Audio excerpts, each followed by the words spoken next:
Bonjour à tous. Alors aujourd'hui nous allons faire l'application du cours D4 de la dernière page. C'est un exercice bilan qui va nous permettre de reprendre tous ensemble les calculs de moyenne et les calculs de quartile et de médiane. Donc c'était un exercice où on nous proposait les salaires différents de toutes les personnes d'une entreprise. Donc nous avions les salaires qui vont de 1140 € jusqu'à 11 368 €. En dessous, on a le nombre de personnes qui gagnent ce salaire. Donc il faut bien comprendre qu'ici le salaire c'est les valeurs, c'est-à-dire c'est ce qui nous intéresse dans cette série statistique. Et là le nombre d'employés, c'est ce qu'on va appeler les effectifs. C'est la quantité qui correspond à chaque valeur. D'accord ? Donc quand on veut calculer une moyenne, ça vous savez déjà le faire, pour calculer une moyenne on fait la somme de tout et on divise par le nombre qu'il y a en tout. Mais du coup moi il va me falloir quoi ? Pour calculer la moyenne qu'on va écrire x avec une barre, il va me falloir la totalité de tous les salaires de tout le monde. Donc finalement, il y a 1140 €, mais il n'y a pas une personne qui gagne 1140 €, il y en a 48. Donc il faut que je multiplie 1140 par 48. Plus, à tous ces salaires, je vais ajouter tous ceux qui ont 1352. Donc 1352 € fois combien de personnes ? 53 personnes. Plus 42 fois 1555, plus 36, ainsi de suite. Alors comme on répète le même genre de calcul, je me permets de mettre 3 petits points. Plus, on écrit toujours le dernier, on aura fait le salaire de 11 368 € fois 1, puisqu'il y a une seule personne qui gagne 11 368 €. De préférence, essayez de ne pas écrire les 3 petits points s'il n'y a pas trop de nombres. Là, j'ai vraiment une série statistique avec beaucoup de calculs, donc je peux me permettre de le faire. Mais prenez l'habitude d'essayer d'écrire le calcul en entier, surtout en vue du brevet. Donc ça, c'est la totalité des salaires. Je vais devoir le diviser par la totalité du nombre de personnes. Alors la totalité du nombre de personnes, c'est les 48 plus les 53 plus 42. Donc 48 plus 53 plus plus le dernier qui est une personne. Vous faites ce calcul évidemment à la calculatrice, vous n'allez pas poser un calcul aussi long et compliqué. Et votre calculatrice vous donne la réponse. Alors moi je l'ai fait tout à l'heure à la calculatrice, donc il faut que je vérifie. Calcul, une variable, voilà. Et on trouve un salaire moyen de 1682,5. Je vais mettre 1683 à peu près. Donc la moyenne est à peu près égale à 1683 €. Ça, c'est ce qu'on appelle le salaire moyen d'une personne dans cette entreprise. Ce qui pourrait vous paraître un peu étonnant quand on voit que certaines personnes sont payées 11 000 et 7 000 €, mais on essaiera d'expliquer ça plus tard. Deuxième question, cette fois-ci on s'intéresse à d'autres paramètres qui sont la médiane, le premier et le troisième quartile. Alors vous avez vu déjà précédemment comment calculer les médianes, donc je vais aller un petit peu plus vite. Pour calculer les médianes, il va nous falloir déjà les effectifs cumulés croissants. Les effectifs cumulés croissants, qu'est-ce que c'est ? C'est quand on additionne au fur et à mesure tous les effectifs. Qu'est-ce que ça veut dire ? Alors, au départ, nous avons 48 personnes qui gagnent 1140 €, donc je recopie mon 48 de départ. Ça veut dire quoi ? J'ai 48 personnes qui gagnent 1140 € ou moins. Je vais ajouter les 53 personnes à mes 48, ce qui va nous faire un total de 101 personnes. Ça veut dire quoi, 101 personnes ? C'est que c'est des personnes qui gagnent 1352 € ou moins. À chaque fois, on prend en compte ceux d'avant. Donc on continue, ces 101 personnes, je vais ajouter les 42, ce qui va nous faire 143. Je vais ajouter mes 36, ce qui va me faire 179. Je vais ajouter mes 18, ce qui va me faire 197. J'ajoute les 13, donc ça me fait 210, plus 4, 214, plus 2, 216, et plus le dernier, 217. Ce qui veut bien dire qu'il y a 217 personnes en tout dans cette entreprise. Pourquoi nous avons besoin de faire ça ? Puisque pour calculer les médianes et les quartiles, nous avons besoin de trouver la position des personnes.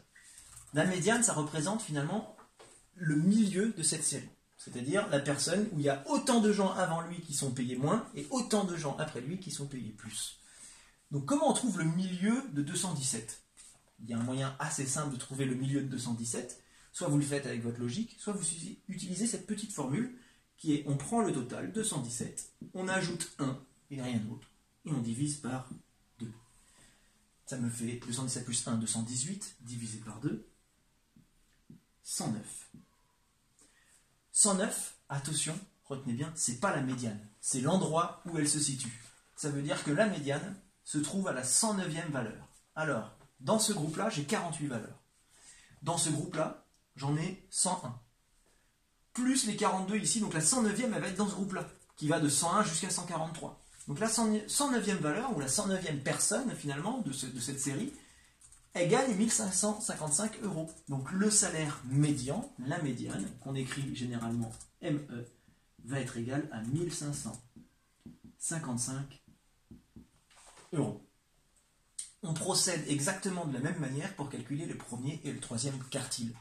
Sauf que quartile, qu'est-ce que c'est? Ce sont des quarts. Donc il va non pas falloir calculer la moitié ou le milieu de cette série, mais les quarts. Alors, rien de plus simple, on fait le même genre de méthode. On prend notre total, 217. Et là, on ne va même pas s'embêter à ajouter plus 1, puisque pour les quartiles, on est un peu moins exigeant. On fait le quart, 217 divisé par 4. Vous trouvez 54,25. Alors nous, on s'embête pas, on arrondit toujours pour les quartiles au-dessus. Peu importe si c'est 25, on arrondit au-dessus. D'accord? Ce sera plus simple, donc 55. Ce n'est pas le quartile 55, c'est l'endroit où il est. Où est la 55e personne de cette série? Vu que là j'en ai que 48, la 55e est dans ce groupe-là qui va de 48 à 101.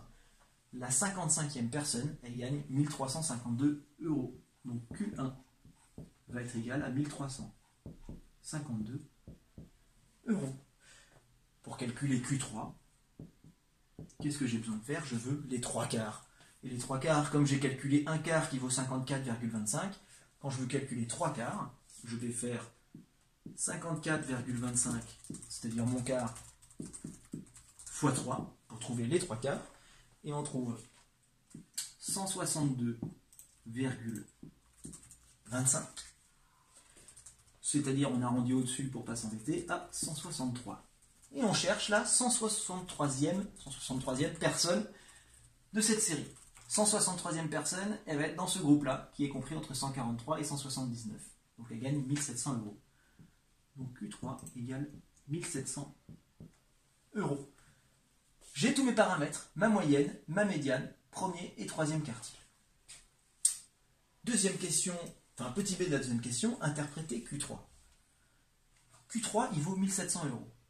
Et Q3, on a dit que ça représente les 3 quarts de la série. Donc finalement, quelque chose qui est assez simple, ça veut dire que il y a 3 quarts des personnes dans toute cette entreprise qui gagnent 1700 € ou moins, puisqu'on avait à chaque fois pris en compte les personnes d'avant. Donc on peut très bien faire la phrase 3 quarts des employés de cette entreprise gagnent 1700 € ou moins, ou plutôt que 3 quarts, on peut aussi se permettre de dire 75%. Il n'y a aucun problème. Et vous pouvez même rajouter, si vous avez envie, au moins 3 quarts ou au moins 75%, puisque à chaque fois, c'est ce que je vous ai dit, on arrondit au-dessus, ce qui nous permet de pouvoir rajouter ce petit au moins 75%. Dernière question de la deuxième question, proposer une explication entre la moyenne et la médiane. Alors en effet, c'est très particulier, puisque notre médiane, elle est à 1555 €. Et notre moyenne, elle est à 1683 €. Il y a quand même un écart énorme de plus de 100 € entre ce qu'on appelle le salaire moyen et le salaire médian. À votre avis, pourquoi finalement cet écart est aussi grand de 100 €? Eh bien tout simplement justement à cause de ces fameuses, ce qu'on appelle valeurs extrêmes. Vous pouvez remarquer qu'au début les salaires c'est assez régulier. 1140, 1352, 1555. En gros, il y a entre 200 et 300 € d'écart à chaque fois, jusqu'ici à peu près. Et puis là, tout d'un coup, ça se met à grandir très très vite jusqu'à avoir 3-4 personnes, pas beaucoup, mais qui gagnent énormément plus que les autres. Alors forcément, dans la moyenne, ça va avoir une grosse influence. Alors que nous, imaginez que ce nombre-là, c'était 1 milliard. S'il y avait une personne qui gagnait 1 milliard d'euros, bah, la moyenne, elle serait encore plus grosse. Mais par contre, est-ce que ma médiane, elle aurait changé? Ben non, la personne du milieu, elle serait toujours là. Je peux changer toutes les valeurs ici, des salaires, ça ne changera rien à ma médiane. D'accord? La seule différence, c'est que ça va influencer la moyenne. Donc proposer une explication entre la moyenne et la médiane, le mot-clé qu'on va chercher dans ce genre de phrase, c'est l'influence des valeurs extrêmes. Parce que les paramètres comme la médiane et les quartiles ne sont pas influencés par les valeurs extrêmes. Donc je peux vous proposer cette phrase-là. Nous pouvons mettre, alors je vous la dicte et je vais l'écrire en même temps. la médiane, à la différence de la moyenne, n'est pas influencée